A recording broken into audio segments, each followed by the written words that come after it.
அவரோட collar phone நொறுங்கிடுச்சு. கால்ல 2 இடத்துல பிராக்சர் ஆயிருக்கு. இன்னைக்கு காலையில தான் அவருக்கு நினைவு திரும்பி இருக்கு. எழுந்தது அவர் முதல்ல சொன்னது என்னன்னா, டாம வர சொல்லு. உள்ளதா இருக்காரு.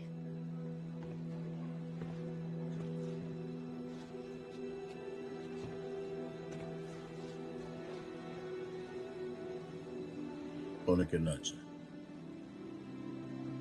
எனக்கு ஒண்ணும் இல்ல.